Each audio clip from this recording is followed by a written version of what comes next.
tayang setiap hari selama bulan Ramadan. Pukul 15 lebih 15 menit waktu Indonesia Barat di FM 91,5 Programa 1, FM 87,9 Programa 2, dan saluran budaya FM 105,3. Anda pun juga bisa menyaksikan acara ini di channel YouTube RRI Malang Pro 1. Berikan dukungan Anda kepada para peserta Muse Season 7 dengan subscribe dan ketik nama peserta idola Anda di kolom komentar YouTube channel kami RRI Malang Pro 1 selama kompetisi berlangsung. Muslim Star Event Season 7, Gold Generation Around the World.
Selamat pagi, Assalamualaikum warahmatullahi wabarakatuh. Sahabat kreatif dimanapun kamu berada, kembali hadir dari kawasan Jari Panggung 58 Malang. Dan aduh, jadi batukan ya. Gimana puasa hari ini di hari kedua. Sahabat kreatif seperti biasa ya, jam 10 sampai dengan jam 11. Yang pasti hari ini kita juga akan belajar di RRI kelas inspirasi, dan kelas inspirasi khusus di edisi khusus Ramadan kali ini juga menghadirkan narasumber yang begitu luar biasa. Ada Pak Ahmad Fuad Afwas ya. Dengan hari ini beliau ini adalah pengasuh dari Pondok Pesantren Khairul Ummah Kota Malang, dan hari ini akan membahas tema tentang menghapus pahala puasa. Dan tampaknya saya juga sudah terhubung dengan Bapak Ahmad. Saya akan coba untuk menyapa. Halo, selamat pagi. Assalamualaikum. Halo, waalaikumsalam warahmatullahi wabarakatuh. Selamat pagi. Pak Ahmad Fuad Iya, Aufas ya Pak ya. Iya, Aufas. Bapak, apa kabar hari ini? Kabarnya Pak? Alhamdulillah sehat. Puasa lancar ya Pak ya? Alhamdulillah lancar. Mas Taufik gimana kabar? Alhamdulillah lancar ya. Alhamdulillah ya. Sehat. Alhamdulillah puasa sampai hari kedua ini lancar Pak. Alhamdulillah lancar Mas Taufik ya. Sampai maghrib Mas Taufik ya. Harus dong Pak. Harus dong. Oke, Iya, saya manggilnya nih Pak Ahmad atau Pak Fuad atau Pak? Ya terserah, Pak bisa, Mas bisa. Oke, Mas aja ya. Oke. Oh ya Mas Taufik, untuk tadi sepertinya bukan pengasuh ya, tapi pengajar, mohon maaf. Pengajar ya. Pengajar dari Pondok Pesantren Khairul Ummah Kota Malang. Iya betul. Kalau pengasuh itu yang punya pondoknya. Yang punya pondok ya. Iya. Oke Pak Mas Ahmad sendiri ya, atau Pak Ahmad ini kebetulan mengasuh di Pondok Pesantren, pengajar di Pondok Pesantren Khairul Ummah Kota Malang nih. Sebelum kita nanti akan membahas tentang tema hari ini, ya ini penghapus pahala puasa nih. Kegiatan-kegiatan seperti apa yang dilakukan selama mengajar di pondok selama Ramadan ini, Pak? Alhamdulillah kegiatan masih berjalan normal, tapi tidak senormal sebelum pandemi ya, karena kita terbatas karena pandemi ini. Jadi untuk proses pembelajaran di Pondok Pesantren Khairul Ummah ini hanya dilakukan 2 kali tatap muka dalam seminggu. Jadi tidak setiap hari. Tidak full ya Pak ya? Iya, karena dibatasi. Yang penting proses kegiatan pembelajaran masih tetap bisa terlaksana, meskipun bisa melalui online atau tatap muka. Kalau tatap muka cuma 2 kali dalam seminggu. Mudah-mudahan kita semuanya dijaga oleh Allah ya, dilindungi oleh Allah dari virus corona ini. Amin. sahabat kreatif, kita akan membahas tema tentang penghapus pahala puasa. Dan untuk kamu yang mungkin nanti akan juga bergabung untuk bertanya, sekedar sharing-sharing juga tentang penghapus dari pahala puasa, boleh bisa bergabung di line WhatsApp kita di 0815560879. Untuk selanjutnya kami langsung berikan sepenuhnya kepada Pak Ahmad. Silakan Pak untuk bisa menjelaskan materinya hari ini. Baik, terima kasih atas waktunya Mas Taufik. Bismillahirrahmanirrahim. Assalamualaikum warahmatullahi wabarakatuh. Bismillah walhamdulillah. Salatu wassalamu ala rasulillah Sayyidina wa maulana Muhammadin bin Abdillah wa ala alihi wa sahbihi wa mawala wa la hawla wa la quwata illa billah. Asyhadu an la ilaha illallah wahdahu la syarikalah wa asyhadu anna sayyidana Muhammadan abduhu wa rasuluhu la nabiyya ba'dah. Amma ba'd. Ikhwan dan akhwat yang dirahmati oleh Allah Subhanahu wa taala, pendengar setia RRI dimanapun berada, yang semuanya insyaallah dibanggakan dan dicinta oleh Rasulullah sallallahu alaihi wasallam. Segala puji bagi Allah yang telah memberikan kita kesempatan untuk menjalani kehidupan hingga pagi hari ini kita bisa bermuajahah dalam keadaan sehat walafiat insyaallah, dan kita berdoa agar Allah senantiasa memberi keberkahan dalam hidup kita serta diberi panjang umur dalam keadaan sehat walafiat. Serta alhamdulillah hari ini kita masuk ke hari kedua di bulan Ramadan. Semoga Allah memberi kita panjang umur, sehat, serta menjadikan Ramadan tahun ini adalah Ramadan yang terbaik yang pernah ada di dalam hidup kita. Amin amin ya rabbal alamin. Ikhwan dan akhwat yang dirahmati oleh Allah, saat ini kita memasuki hari kedua di bulan Ramadan. Kita tahu bahwa puasa Ramadan adalah puasa yang wajib sebagaimana difirmankan oleh Allah dalam surat Al-Baqarah ayat 183 yang berbunyi A'udzubillahi minasyaitonirrajim. Bismillahirrahmanirrahim. Ya ayyuhalladzina amanu kutiba alaikumus siyam kama kutiba alal ladzina min qablikum la'allakum tattaqun. Wahai orang-orang yang beriman, diwajibkan atas kamu berpuasa sebagaimana yang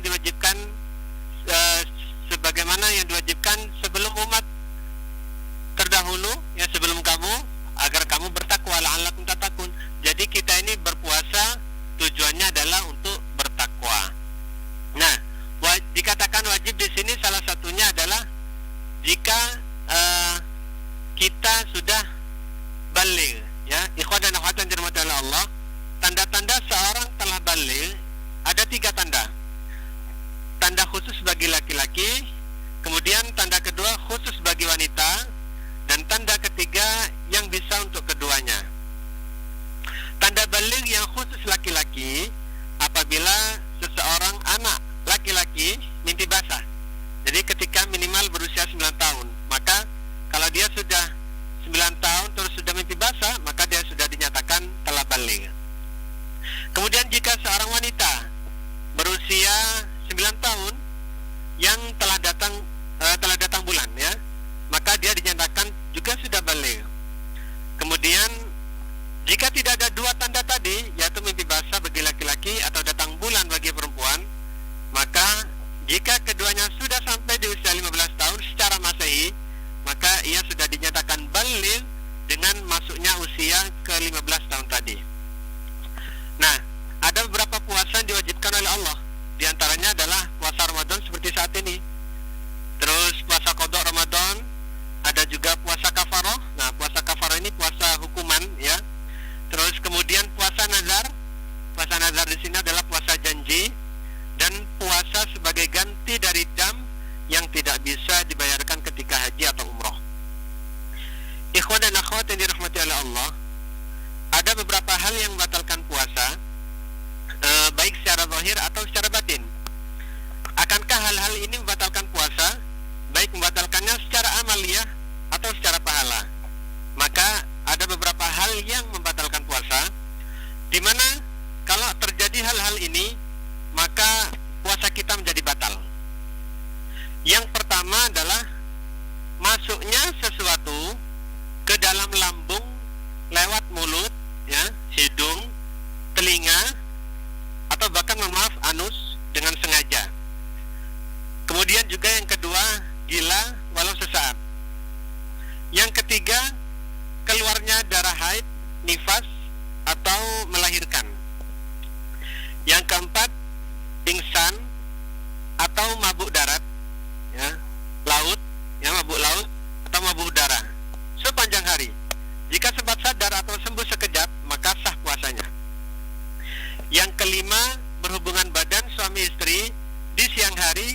di bulan Ramadan. Dan yang keenam adalah keluar dari agama Islam atau murtad. Nah, ikhwan dan akhwat yang dirahmati oleh Allah, pendengar setia RRI yang berbahagia, ini adalah 6 hal yang membatalkan puasa seseorang. Jadi yang pertama adalah masuknya sesuatu ke dalam lambung melalui mulut, hidung, telinga, anus dengan sengaja. Nah, di sini ada beberapa pengecualian seperti ketika seseorang berkumur, ya. Dengan berkumurnya ketika akan melaksanakan salat. Jadi bukan berkumur karena hanya ingin menghilangkan rasa dahaga yang ada di sekitar rongga mulutnya. Akan tetapi jika seseorang wudu dan kemudian ketika berwudu tanpa sengaja ada yang masuk, ya, tertelan air tersebut, tidak ada niat, tanpa disengaja, dan dia berkumur hanya untuk wudu, maka tidak termasuk batal puasanya. Kecuali jika kumurnya dia berlebihan, istilahnya mubalaghah, sampai diputarkan air itu di sekitar tenggorokannya. Nah, jika hal tersebut ada yang masuk ke lambungnya, maka puasanya jadi batal walaupun dia tidak sengaja, karena ada sifat main-main di sana sehingga dijadikan puasanya batal, ya. Kemudian juga yang tentu saja adalah makanan, ya, masukkan makanan dengan sengaja, minum dengan sengaja, ya. Kemudian hal-hal yang dimasukkan lewat telinga, istilahnya kalau katembat itu, ya, katembat, anus juga begitu. Ada juga yang kedua yang batalkan puasa, yaitu jika seorang mengalami gangguan kejiwaan, yaitu gila walau sesaat, ya. Jadi gila walau sesaat, walau sebentar, maka puasanya menjadi batal. Dan semoga Allah memberi kesehatan kepada kita, tidak hanya kesehatan lahir saja, tapi juga kesehatan batin. Dan itulah yang penting, karena kesehatan batin ini yang dilihat oleh Allah Subhanahu wa ta'ala. Allah tidak melihat ke tubuh kita, akan tetapi Allah melihat ke hati kita. Dan semoga hati kita senantiasa dijaga oleh Allah Subhanahu wa ta'ala. Yang ketiga adalah keluarnya darah haid, nifas, atau melahirkan. Nah, jadi 3 hal ini bagi wanita akan batalkan puasanya jika itu terjadi di siang hari. Kemudian yang keempat adalah pingsan atau mabuk darat, mabuk laut, bahkan mabuk udara. Tapi mohon maaf, mabuk di sini adalah bukan mabuk karena minuman keras, tapi mabuknya karena mabuk di perjalanan. Maka selama masih ada sempat sadar, ya, walau sekejap, maka mabuk daratnya ini tidak dihitung membatalkan puasa. Jadi tidak batal puasanya. Akan tetapi jika sepanjang hari penuh, ya, sampai maghrib dia tidak tersadarkan dari mabuknya tersebut, maka puasanya dihitung batal oleh Allah Subhanahu wa ta'ala. Kemudian yang kelima tentu saja berhubungan suami istri, baik dalam berhubungan yang nikah ataupun dalam perzinahan, semuanya batalkan puasa. Nah, dan ini bagi laki-laki wajib untuk membayar puasa kafaroh. Nah, puasa kafaroh ini di mana puasa kafaroh ini harus membayar hukumannya 2 bulan berturut-turut tanpa uzur 1 hari pun. Jadi 2 bulan berturut-turut harus puasa penuh, tidak harus bolong, jadi harus penuh 2 bulan berturut-turut, tidak dengan sakit atau tidak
hari-hari yang diharamkan puasa di hari tersebut. Lalu yang keenam, apabila seseorang murtad. Nah ini, murtad keluar dari agama Islam. Maka saat itu, walaupun murtadnya hanya 1 menit, ya, walaupun murtad 1 menit, tapi dihitung batal puasanya oleh Allah, dan dia wajib mengqadha puasa tersebut. Ikhwan dan akhwat yang dirahmati Allah, ada perbedaan dari seorang kafir dan seorang murtad. Kalau orang kafir, ada orang yang tidak beriman, ya, orang kafir itu orang yang tidak beriman kepada Allah Subhanahu wa taala sama sekali dalam hidupnya, dan dia sama sekali belum menyatakan syahadat, maka dia dihitung sebagai seorang yang kafir. Tapi beda lagi dengan orang yang murtad. Orang yang murtad adalah orang yang pernah menjadi seorang muslim, kemudian dia berpindah agama dan menyatakan bahwa ada Tuhan selain Allah, dan Allah bukanlah sebagai Tuhannya lagi. Dia murni menyembah selain Allah. Lalu ada lagi yang melakukan hal-hal yang syirik. Nah ini syirik. Seseorang yang musyrik adalah yang menyekutukan Allah, yang menyembah sesembahan lain selain Allah. Maka hal-hal ini adalah beberapa hal yang berbeda. Jadi antara kafir, musyrik, dan juga murtad. Kalau kafir, ya seperti yang saya katakan tadi, dia sama sekali tidak menyembah Allah dan tidak pernah menyembah Allah sama sekali. Kemudian orang yang syirik, orang yang musyrik adalah orang yang menyembah Allah, akan tetapi dia juga menyembah yang lain, seperti masih percaya dengan pepohonan, ya, masih percaya dengan Kanjeng Dimas, ya, masih percaya dengan dukun, dan yang lain sebagainya. Lalu ada lagi yang murtad. Nah, murtad adalah orang yang mantan muslim yang menyembah Tuhan selain Allah. Maka perbedaan hukum di antara mereka adalah jika seorang yang murtad, maka dia ketika murtad dihitung oleh Allah berapapun yang dia tinggalkan dari ibadah di dalam agama Islam, maka dia wajib untuk membayar semua hal-hal tersebut, karena hitungannya setelah dia mengenal Allah, maka wajib dia membayar dan melakukan perintah Allah. Jika dia pernah keluar dari agama Islam, maka dia menanggung beban berapa banyaknya yang telah dia tinggalkan. Contohnya ketika dia meninggalkan sholat selama 10 hari, maka dia meninggalkan 5 kali sehari, ya, 5 kali sehari berarti dikali 10, kan 10 hari tadi, dikali 10, maka dia wajib mengqadha 50 kali sholat. Jika dia meninggalkan puasa selama 1 tahun, maka dia wajib untuk mengganti puasa tersebut selama 30 hari. Dan begitulah yang diwajibkan oleh Allah atas dirinya ketika dia muslim. Wajib dibayar kembali ketika dia kembali menjadi seorang muslim. Ikhwan yang dirahmati oleh Allah, ketahuilah bahwa menjadi seorang muslim setelah murtad, nah ini bagi umat Nabi Muhammad SAW, kita ini diberi keistimewaan oleh Allah. Jadi tidak seperti kaum-kaum terdahulu, di mana ketika Nabi Musa alaihissalam membawa kaumnya selamat dari kejaran Fir'aun, ya, kita semua sudah tahu ya kisahnya, ketika menyeberang lautannya begitu luasnya, kemudian dengan mukjizat Allah akhirnya laut itu pun menutup kembali dan Fir'aun pun mati bersama pasukannya. Ketika mereka sampai di daratan, kemudian Nabi Musa beberapa hari setelahnya mendapatkan panggilan dari Allah.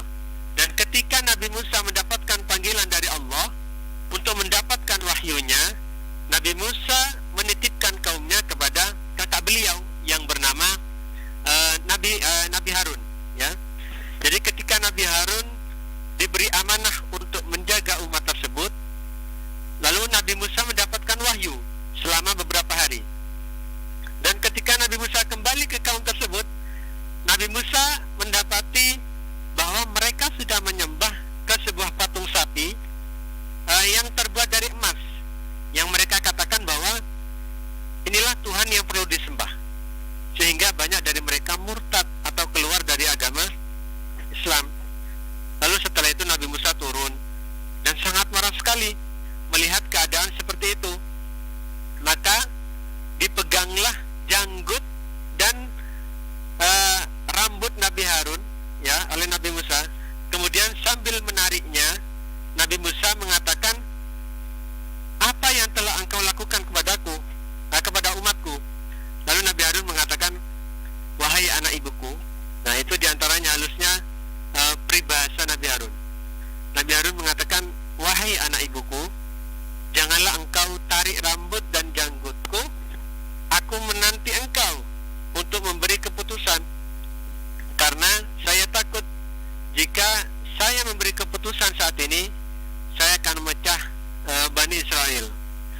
tidak lama Allah menurunkan hukuman atas mereka, yaitu mereka yang sempat murtad setelah mereka beriman kepada Allah dengan perjalanan panjang ketika mereka diselamatkan dari kejaran Fir'aun, ketika mereka melewati laut dengan selamat, dan setelah mereka sampai di daratan murtad kembali. Maka cara untuk bisa diterima oleh Allah Subhanahu wa taala sebagai seorang muslim lagi dikatakan oleh Allah, fatubu ila bari'ikum faqtulu anfusakum. Maka taubatlah kalian kepada Tuhan kalian dan bunuhlah diri kalian sendiri. Subhanallah. Inilah hukum yang sangat berat yang diberikan oleh Allah kepada orang-orang sebelum datangnya baginda Nabi besar Muhammad sallallahu alaihi wasallam. Maka mereka yang menyesal dan mereka yang ingin kembali ke agama Islam, mereka mendatangi orang-orang yang tidak sempat murtad. Mereka mengatakan, bunuhlah saya. Dengan matinya maka Allah menerima taubatnya. Jadi ketika kaum-kaum terdahulu itu sebelum umat Nabi Muhammad, sebelum Nabi Muhammad dilahirkan, jika ada yang murtad lalu mereka bertaubat, mereka beribadah saja, beristighfar saja, mohon ampun, walaupun nangis darah pun selama masih hidupnya, maka tidak akan pernah diampuni oleh Allah atas kemurtadan mereka. Akan tetapi Allah menerima kembalinya mereka ke agama Islam dengan satu syarat, yaitu harus mati di tangan orang-orang yang tidak ikut untuk murtad. Dan akhirnya beberapa dari mereka yang benar-benar lurus imannya untuk kembali ke agama Islam, mereka siap untuk dibunuh. Dan banyak juga dari mereka yang hanya menangisi nasibnya, akan tetapi mereka masih takut dengan nyawa mereka dan meninggal dalam keadaan su'ul khotimah, naudzubillah. Tapi berbeda dengan umat Nabi Muhammad SAW. Jika ada seorang umat Nabi Muhammad SAW yang sebelumnya menjadi seorang muslim, kemudian pindah agama, sedangkan di luar agama Islam tidak ada yang memiliki syariat seindah agama Islam. Bayangkan saja, dalam agama Islam ini seseorang yang menggaruk wajahnya itu ada hitungannya dalam agama Islam.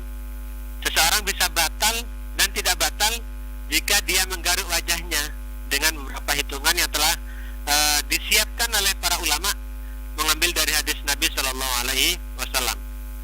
Sehingga bahkan dalam kamar mandi pun kita diberi adab, di dalam masjid kita diberi adab, di dalam kamar tidur kita juga diberi adab. Ketika menikah pun juga semuanya ditata lengkap dalam agama Islam.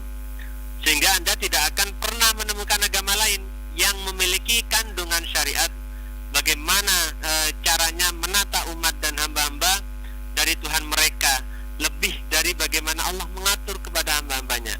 Sehingga ada motivasi dalam bekerja lebih dari agama Islam. Tidak ada peraturan yang indah seperti agama Islam. Bahkan dalam urusan warisan pun ditata sedemikian indahnya. Sehingga jika ada salah seorang muslim keluar dari agama Islam, ketika dia ingin kembali ke di saat setelah lahirnya Nabi Muhammad SAW, maka cukup baginya untuk mengucapkan asyhadu an la ilaha illallah wa anna Muhammadar Rasulullah sallallahu alaihi wasallam. Maka dia sudah menjadi seorang muslim lagi dan tinggal mengganti apa-apa yang telah dia tinggal selama menjadi seorang murtad. Sungguh indah menjadi seorang muslim ini, dan memang Allah membantu umat ini untuk senantiasa bisa mendekatkan diri kepada Allah Subhanahu wa taala. Kemudian ikhwat dan akhwat yang dirahmati Allah, selain hilangnya atau batalnya puasa kita, ada juga yang menghapuskan pahala puasa kita.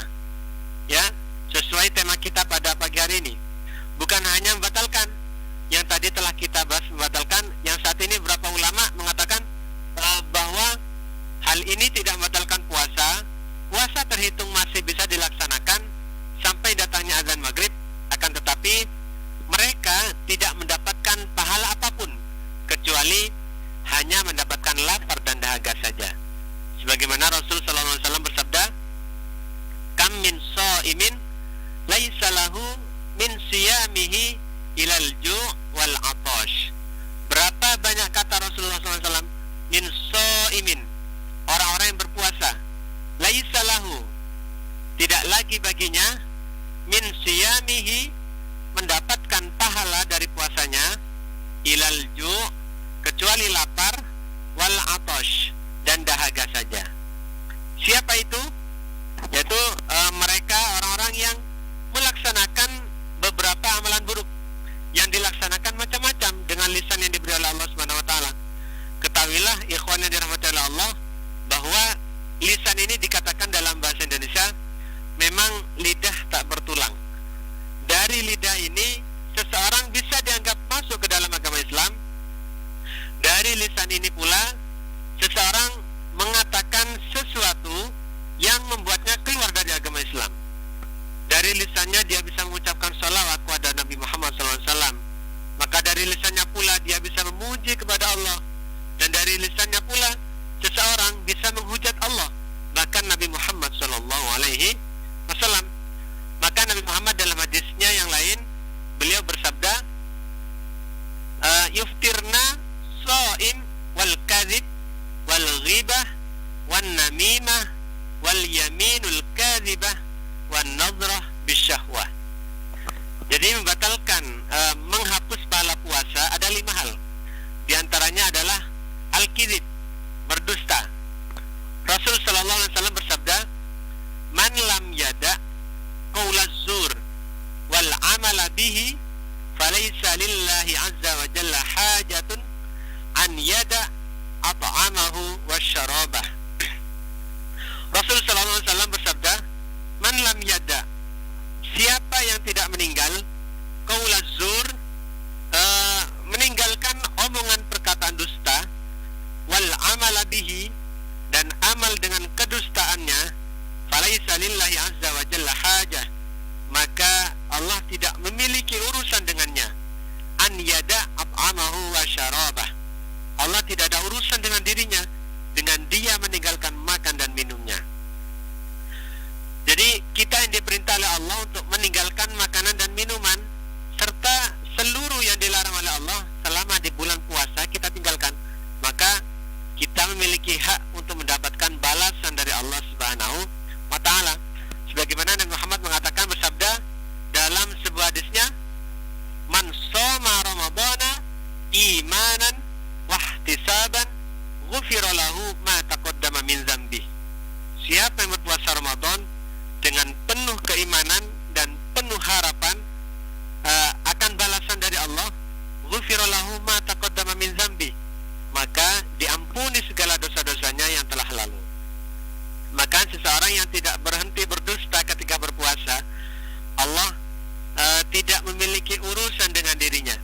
Entah dia mau puasa, entah dia mau makan, entah dia tidak makan, maka Allah tidak memiliki hajat untuk membalasnya di yaumil qiyamah.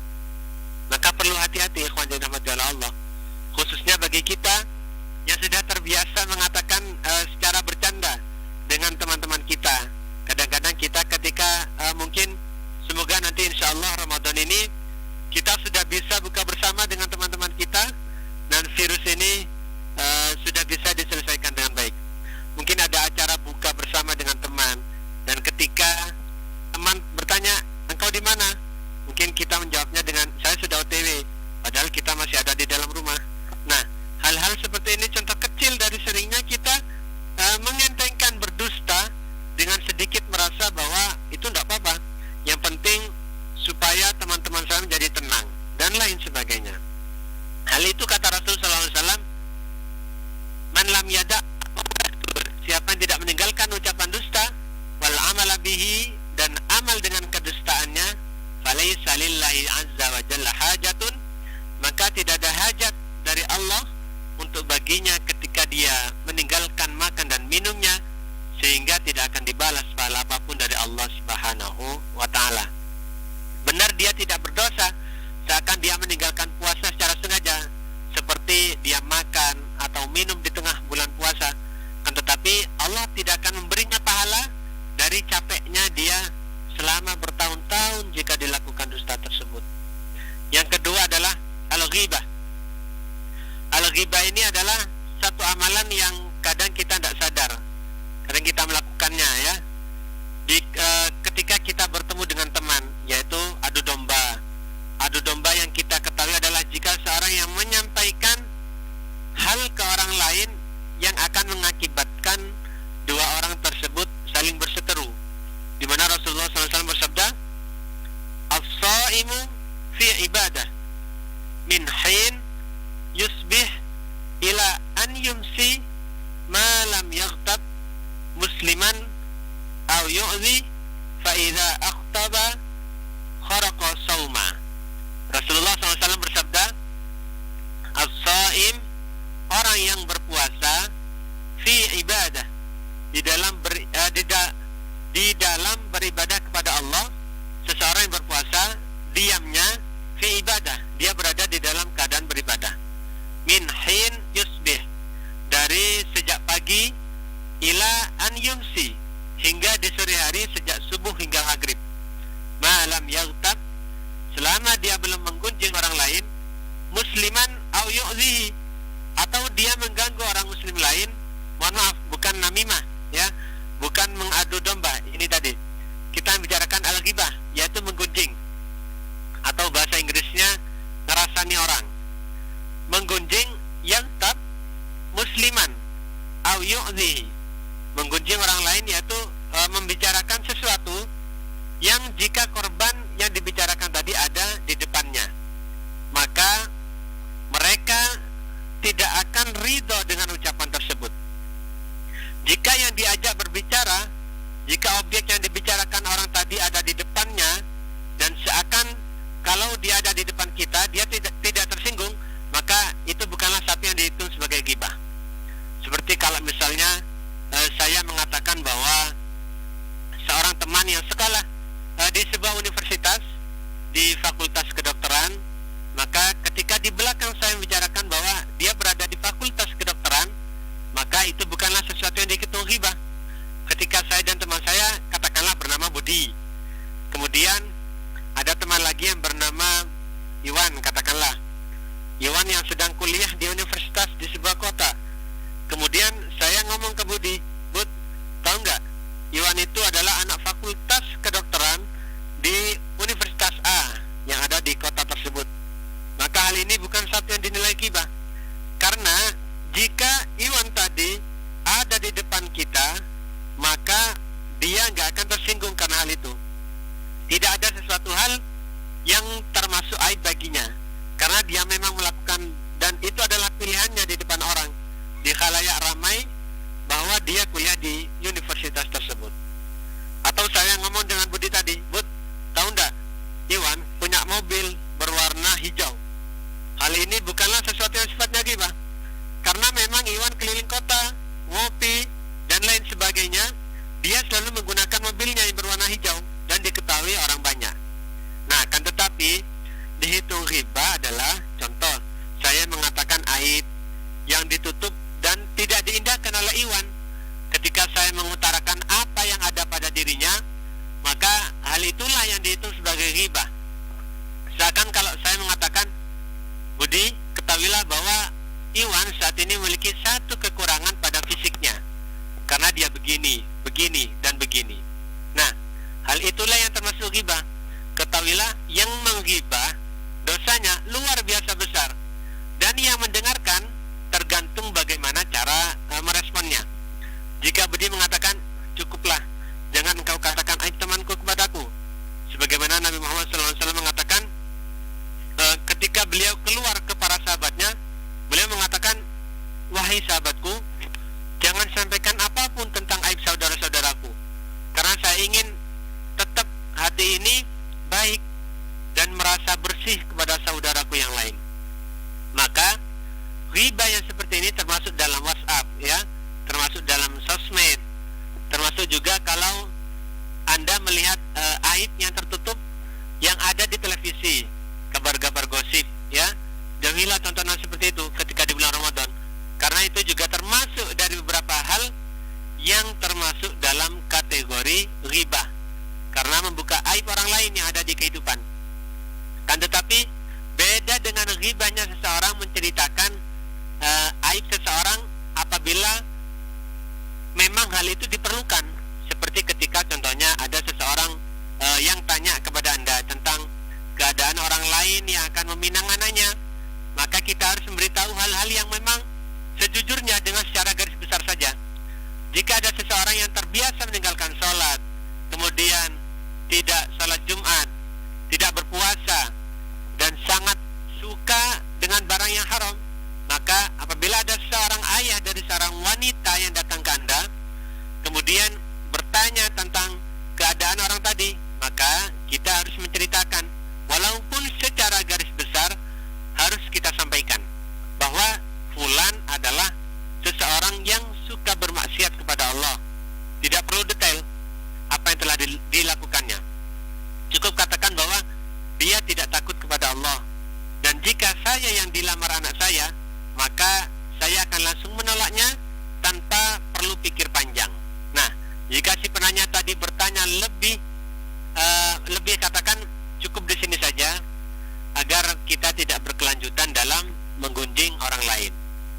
Ikhwan dan akhwat yang dirahmati oleh Allah, pendengar setia RRI dimanapun berada, itu yang kedua dari yang termasuk hal-hal penghapus pahala puasa kita.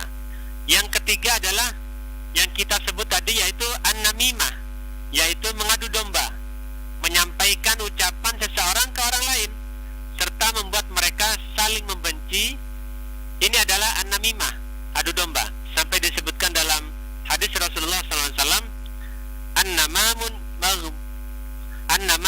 mabghud, orang-orang yang suka mengadu domba, mabghud, mereka orang-orang terbenci yang dibenci oleh Allah, dibenci Nabi Muhammad, dan dibenci oleh manusia yang lain. Kemudian yang keempat adalah al-yaminul kadzib, sumpah palsu, ya, baik dengan nama Allah atau tidak menggunakan nama Allah.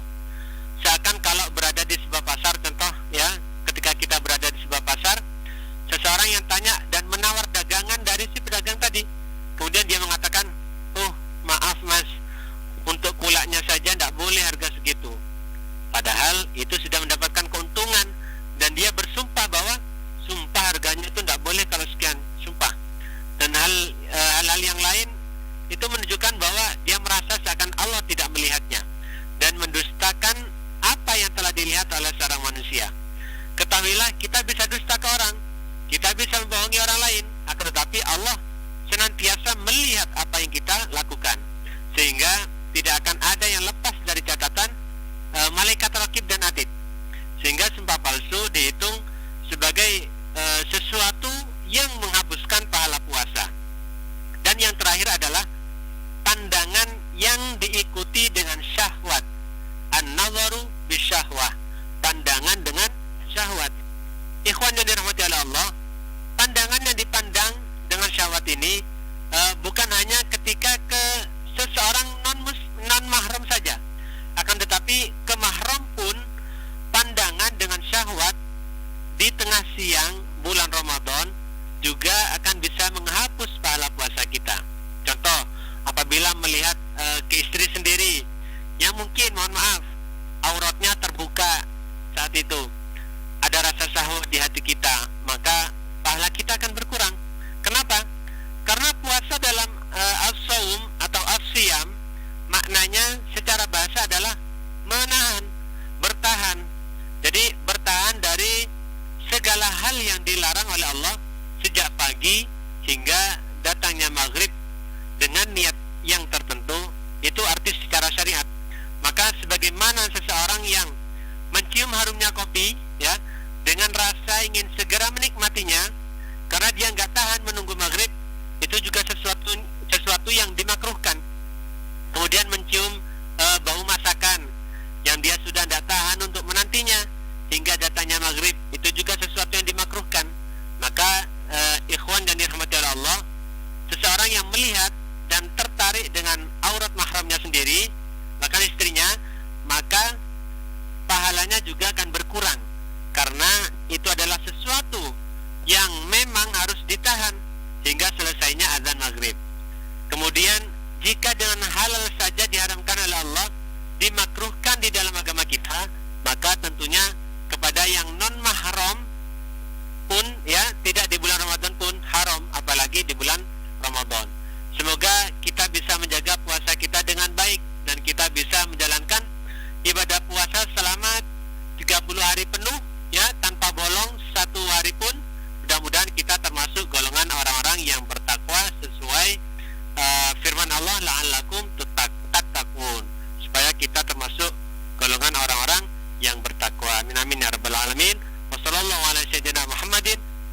alihi wasallam. Alhamdulillahirabbil alamin.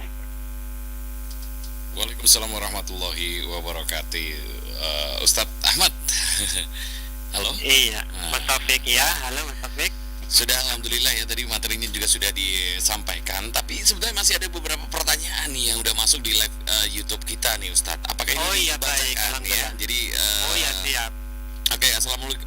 Langsung saya tanyakan karena memang waktunya sangat terbatas sekali Ustadz ya.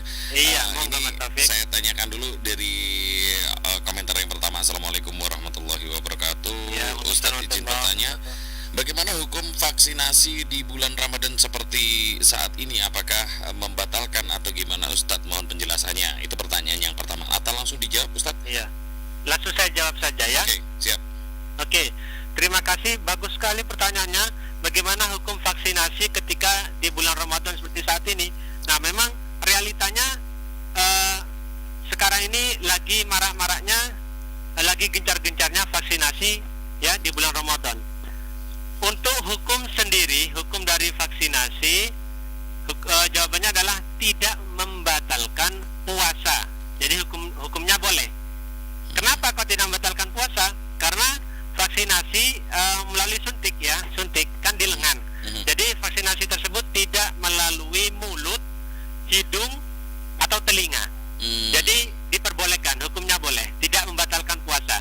Tapi alangkah baiknya vaksinasi dilakukan di malam hari, bukan di siang hari.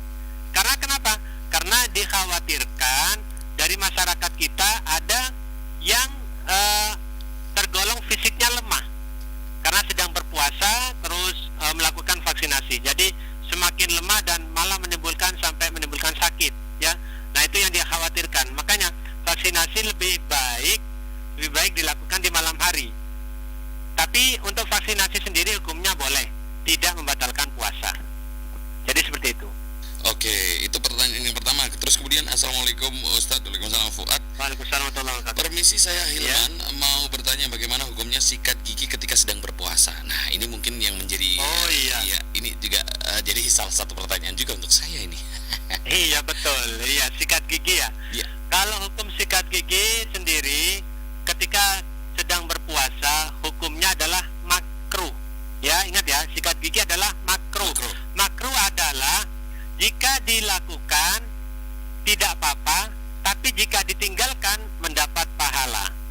Jadi makruh ini lawan katanya dari sunnah. Ya, kalau sunnah kan dilakukan dapat pahala, jika ditinggalkan tidak apa-apa.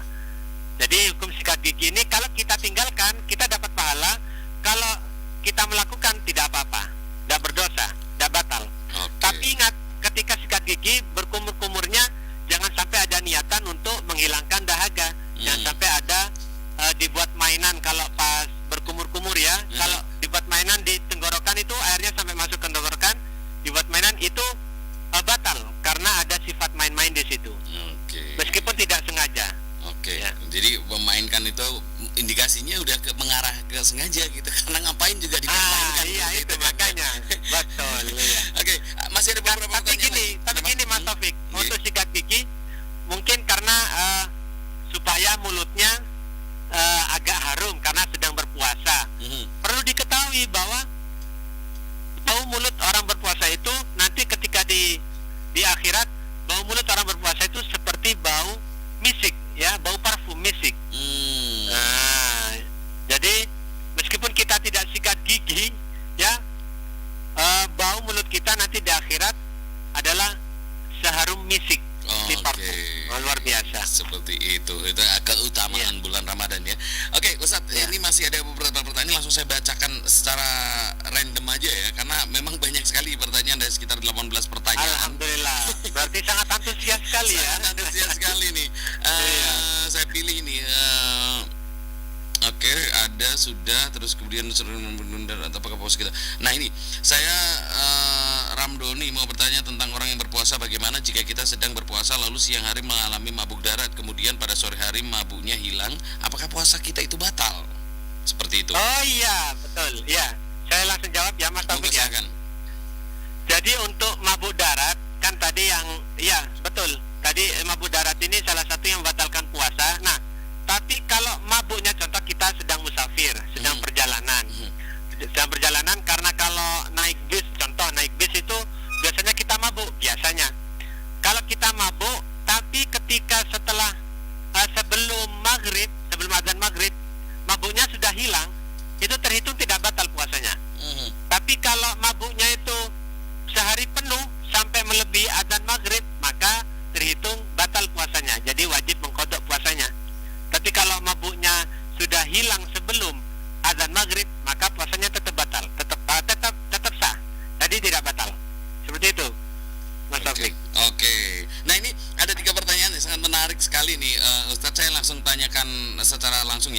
lain adalah bagaimana jika tidak sengaja melihat wanita yang membuka aurat misalnya di mall. Ini pertanyaan pertama. Terus kemudian pertanyaan kedua, izin bertanya, jika sahur pada saat azan subuh berkumandang karena baru bangun, apakah nanti diperbolehkan? Terus yang terakhir pertanyaan, permisi Pak, izin bertanya, bagaimana hukum mendengarkan musik atau lagu non-Islam saat berpuasa? Oke, 3 pertanyaan itu mungkin adalah pertanyaan terakhir, silahkan dijawab Ustaz.